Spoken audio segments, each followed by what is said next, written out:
poser une équation. Colonisation égale chosification. J'entends la tempête, on me parle de progrès, de réalisation, de maladies guéries, de niveau de vie élevé au-dessus d'eux-mêmes. Moi, je parle de sociétés vidées d'elles-mêmes, de cultures piétinées, d'institutions minées, de terres confisquées, de religions assassinées, de magnificence artistique anéantie, d'extraordinaires possibilités supprimées. On me lance à la tête des faits, des statistiques, des kilométrages de routes, de canaux, de chemins de fer. Je parle de millions d'hommes arrachés à leur Dieu, à leur terre, à leurs habitudes, à leur vie, à la danse, à la sagesse. Je parle de millions d'hommes à qui l'on a inculqué savamment la peur, le complexe d'infériorité, le tremblement, l'agenouillement, le désespoir, le larbinisme.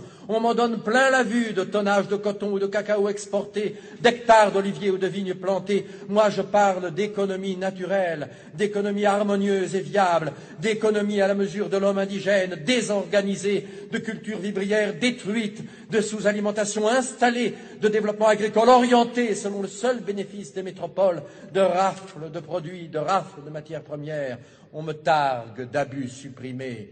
Moi aussi, je parle d'abus, mais pour dire qu'aux anciens, très réels, on en a superposé d'autres, très détestables. On me parle de tyrans locaux mis à la raison, mais je constate qu'en général, ils font très bon ménage avec les nouveaux, et que de ceux-ci aux anciens et vice-versa, il s'est établi, au détriment des peuples, un circuit de bons services et de complicité. On me parle de civilisation, je parle de prolétarisation et de mystification. Pour ma part, je fais l'apologie systématique des civilisations para-européennes.